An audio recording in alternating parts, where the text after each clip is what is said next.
जय माता दी सभी भक्तों को। आज हम लेकर आए हैं दुर्गा सप्तशती से द्वितीय अध्याय, देवताओं के तेज से देवी का प्रादुर्भाव और महिषासुर की सेना का वध। जय माता दी। ओम मध्यम चरित्र के विष्णु ऋषि महालक्ष्मी देवता उष्ण छंद शाकंभरी शक्ति दुर्गा बीज वायु तत्व और यजुर्वेद स्वरूप हैं। श्री महालक्ष्मी की प्रसन्नता के लिए मध्यम चरित्र के पाठ में इसका विनियोग है। मैं कमल के आसन पर बैठी हुई प्रसन्न मुख वाली महिषासुर मर्दिनी भगवती महालक्ष्मी का भजन करता हूँ, जो अपने हाथों में अक्षमाला, फरसा, गदा, बाण, वज्र, पद्म, धनुष, कुंडका, दंड, शक्ति, खड़ग, ढाल, शंख, घंटा, मधुपात्र, शूल, पास और चक्र धारण करती हैं। ऋषि कहते हैं, पूर्व काल में देवताओं और असुरों में पूरे 100 वर्षों तक घोर संग्राम हुआ था। उसमें असुरों का स्वामी महिषासुर था और देवताओं के नायक इंद्र थे। उस युद्ध में देवताओं की सेना महाबली असुरों से परास्त हो गई। संपूर्ण देवताओं को जीतकर महिषासुर इंद्र बन बैठा। तब पराजित देवता प्रजापति ब्रह्मा जी को आगे करके उस स्थान पर गए जहाँ भगवान शंकर और विष्णु विराजमान थे। देवताओं ने महिषासुर के पराक्रम तथा अपनी पराजय का यथावत वृतांत उन दोनों देवेश्वरों से विस्तार पूर्वक कह सुनाया। वे बोले, भगवान महिषासुर सूर्य, इंद्र, अग्नि, वायु, चंद्रमा, यम, वरुण तथा अन्य देवताओं के भी अधिकार छीनकर स्वयं ही सबका अधिष्ठाता बना बैठा है। उस दुरात्मा महिष ने समस्त देवताओं को स्वर्ग से निकाल दिया है। अब वे मनुष्यों की भांति पृथ्वी पर विचरते हैं। दैत्यों की यह सारी करतूत हमने आप लोगों से कह सुनाई। अब हम आपकी शरण में आए, उसके वध का कोई उपाय सोचिए। इस प्रकार देवताओं के वचन सुनकर भगवान विष्णु और शिव ने दैत्यों पर बड़ा क्रोध किया। उनकी भौहें तन गईं और मुंह टेढ़ा हो गया। तब अत्यंत कोप में भरे हुए चक्रपाणी श्री विष्णु के मुख से एक महान तेज प्रकट हुआ। इसी प्रकार ब्रह्मा, शंकर तथा इंद्र आदि अन्य देवताओं के शरीर से भी बड़ा भारी तेज निकला। वह सब मिलकर एक हो गया। महान तेज का वह पुंज जाज्वल्यमान पर्वत सा जान पड़ा। देवताओं ने देखा, वहां उसकी ज्वालाएं संपूर्ण दिशाओं में व्याप्त हो रही थीं। संपूर्ण देवताओं के शरीर से प्रकट हुए उस तेज की कहीं तुलना नहीं थी।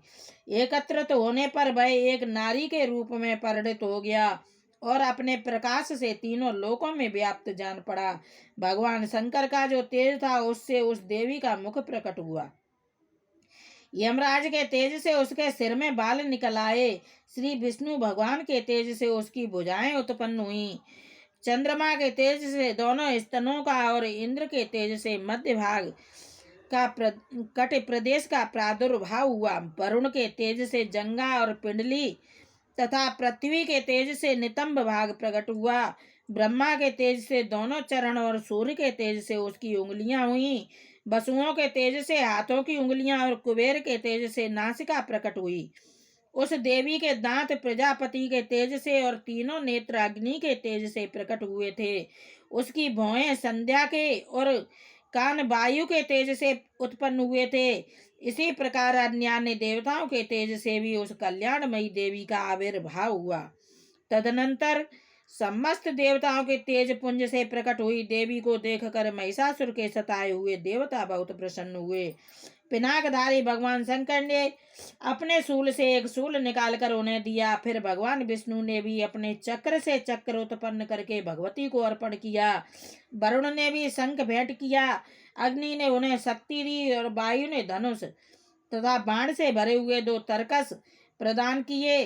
सहस्त्र नेत्रों वाले देवराज इंद्र ने अपने वज्र से वज्र उत्पन्न करके दिया और ऐरावत हाथी से उतार कर एक घंटा भी प्रदान किया। यमराज ने काल दंड से दंड, वरुण ने पास, प्रजापति ने स्फटिक काक्ष की माला तथा ब्रह्मा जी ने कमंडल भेंट किया। सूर्य ने देवी के समस्त रोमकूपों में अपनी किरणों का तेज भर दिया। काल ने उन्हें चमकती हुई ढाल और तलवार दी। क्षीर समुद्र ने उज्ज्वल हार तथा कभी जीर्ण न होने वाले 2 दिव्य वस्त्र भेंट किए।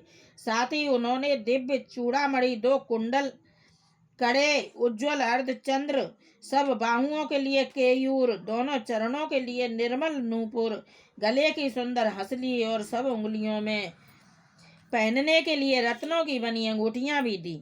विश्वकर्मा ने उन्हें अत्यंत निर्मल फरसा भेंट किया, साथ ही अनेक प्रकार के अस्त्र और अभेद्य कवच दिए।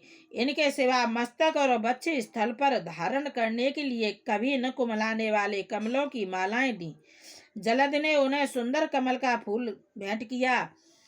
हिमालय ने सवारी के लिए सिंह तथा भांति भांति के रत्न समर्पित किए।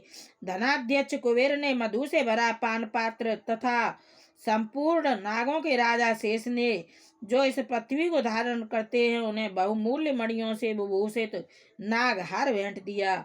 इसी प्रकार अन्य देवताओं ने भी आभूषण और अस्त्र शस्त्र देकर देवी का सम्मान किया। तत्पश्चात उन्होंने बारंबार अट्टहास पूर्वक उच्च स्वर से गर्जना की। उनके भयंकर नाद से संपूर्ण आकाश गूंज उठा। देवी के वह अत्यंत उच्च स्वर से किया हुआ सिंहनाद कहीं समा न सका। आकाश उसके सामने लघु प्रतीत होने लगा। उससे बड़े जोर की प्रतिध्वनि हुई, जिससे संपूर्ण विश्व में हलचल मच गई और समुद्र कांप उठे, पृथ्वी डोलने लगी और समस्त पर्वत हिलने लगे। उस समय देवताओं ने अत्यंत प्रसन्नता के साथ सिंहवाहिनी भवानी से कहा, देवी तुम्हारी जय हो। साथ ही महर्षियों ने भक्ति भाव से विनम्र होकर उनका स्तवन किया। संपूर्ण त्रिलोकी को क्षोभग्रस्त देखकर दैत्यगण अपनी समस्त सेना को कवच आदि से सुसज्जित कर हाथों में हथियार ले सहसा उठकर खड़े हो गए। उस समय महिषासुर ने बड़े क्रोध में आकर कहा, यह क्या हो रहा है? फिर वह संपूर्ण असुरों से गिरकर उस सिंहनाद की ओर लक्ष्य करके दौड़ा और आगे पहुंचकर उसने देवी को देखा, जो अपनी प्रभा से तीनों लोकों को प्रकाशित कर रही थीं। उनके चरणों के भार से पृथ्वी दबी जा रही थी, माथे के मुकुट से आकाश में रेखा सी खिंच रही थी तथा वे अपने धनुष की टंकार से सातों पातालों को क्षुब्ध किए देती थीं। देवी अपनी हजारों भुजाओं से संपूर्ण दिशाओं को आच्छादित करके खड़ी थीं। तदनंतर उनके साथ दैत्यों का युद्ध छिड़ गया। नाना प्रकार के अस्त्र शस्त्रों के प्रहार से संपूर्ण दिशाएं उद्भासित होने लगीं। चिच्छुर नामक महान असुर महिषासुर का सेना नायक था। वह देवी के साथ युद्ध करने लगा। अन्य दैत्यों की चतुरंगड़ी सेना साथ लेकर चामर भी लड़ने लगा। 60,000 रथियों के साथ आकर उदग्र नामक महादैत्य ने लोहा लिया। 1 करोड़ रथियों के साथ लेकर महाअनु नामक दैत्य युद्ध करने लगा, जिसके रोए तलवार के समान तीखे थे। वह असिलोमा नामक महादैत्य 5 करोड़ रथी सैनिकों सहित युद्ध में आ डटा। 60 लाख रथियों से घिरा हुआ बास्कल नामक दैत्य भी उस युद्ध भूमि में लड़ने लगा। पारवारित नामक राक्षस हाथी सवार और घुड़सवारों के अनेक दलों तथा 1 करोड़ रथियों की सेना लेकर युद्ध करने लगा। बिडाल नामक दैत्य 5 अरब रथियों से घिरकर लोहा लेने लगा। इनके अतिरिक्त और भी हजारों महादैत्य रथ, हाथी और घोड़ों की सेना साथ लेकर लेकर वहां देवी के साथ युद्ध करने लगे। स्वयं महिषासुर उस रणभूमि में कोटि कोटि सहस्त्र रथ, हाथी और घोड़ों की सेना से घिरा हुआ खड़ा था। वे दोनों देवी के साथ तोमर, भिंदीपाल, शक्ति, मूसल, खड़ग, परस और पट्टिस आदि अस्त्र शस्त्रों का प्रहार करते हुए युद्ध कर रहे थे। कुछ दैत्यों ने उन पर शक्ति का प्रहार किया, कुछ लोगों ने पास फेंके तथा कुछ दूसरे दैत्यों ने खड़ग प्रहार करके देवी को मार डालने का उद्योग किया। देवी ने भी क्रोध में भरकर खेल खेल में ही अपने अस्त्र शस्त्रों की वर्षा करके दैत्यों के वे समस्त अस्त्र शस्त्र काट डाले। उनके मुख पर परिश्रम या थकावट का रंच मात्र भी चिन्ह नहीं था। देवता और ऋषि उनकी स्तुति करते थे और वे भगवती परमेश्वरी दैत्यों के शरीरों पर अस्त्र शस्त्रों की वर्षा करती नहीं।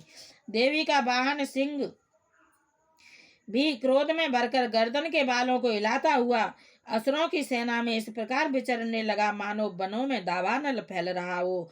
रणभूमि में दैत्यों के साथ युद्ध करती हुई अंबिका देवी ने जितने निःश्वास छोड़े, वे सभी तत्काल सैकड़ों हजारों गणों के रूप में प्रकट हो गए और परशु, भिंदपाल, खड़ग तथा पट्टे आदि अस्त्रों द्वारा असुरों का सामना करने लगे। देवी की शक्ति से बड़े हुए वे गढ़ असुरों का नाश करते हुए नगाड़ा और शंख आदि बाजे बजाने लगे। उस संग्राम महोत्सव में कितने ही गढ़ मृदंग बजा रहे थे। तदनंतर देवी ने त्रिशूल से, गदा से, शक्ति की वर्षा से और खड़ग आदि से सैकड़ों महादैत्यों का संहार कर डाला। कितनों को घंटे के भयंकर नाद से मूर्छित करके मार गिराया। बहुतेरे दैत्यों को पास से बांधकर धरती पर घसीटा। कितने ही दैत्य उनकी तीखी तलवार की मार से दो दो टुकड़े हो गए। कितने ही गदा की चोट से घायल हो धरती पर सो गए। कितने ही मूसल की मार से अत्यंत आहत होकर रक्त बमन करने लगे। कुछ दैत्य शूल से छाती फट जाने के कारण पृथ्वी पर ढेर हो गए। उस रणांगण में बाण समूहों की वृष्टि से कितने ही असुरों की कमर टूट गई। बाज की तरह झपटने वाली देव पीड़क दैत्यगण अपने प्राणों से हाथ धोने लगे। किन्हीं की बाहें छिन्न भिन्न हो गईं, कितनों की गर्दनें कट गईं। कितने ही दैत्यों के मस्तक कट कट कर गिरने लगे। कुछ लोगों के शरीर मध्य भाग में ही विदीर्ण हो गए। कितने ही महादैत्य जांघें कट जाने से पृथ्वी पर गिर पड़े। कितनों को ही देवी ने एक बाह, एक पैर और एक नेत्र वाले करके दो टुकड़ों में चीर डाला। कितने ही दैत्य मस्तक कट जाने पर भी गिरकर फिर उठ जाते और केवल धड़ के ही रूप में अच्छे अच्छे हथियार हाथ में ले देवी के साथ युद्ध करने लगते थे।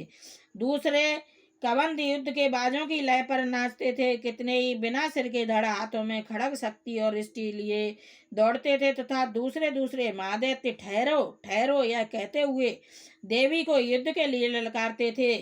जहाँ वह घोर संग्राम हुआ था वहाँ की धरती देवी के गिराए हुए रथ, हाथी, घोड़े, असुरों की लाशों से ऐसी पट गई थी कि वहां चलना फिरना असंभव हो गया था। दैत्यों की सेना में हाथी, घोड़े और असुरों के शरीरों से इतनी अधिक मात्रा में रक्तपात हुआ था कि थोड़ी ही देर में वहां खून की बड़ी बड़ी नदियां बहने लगीं।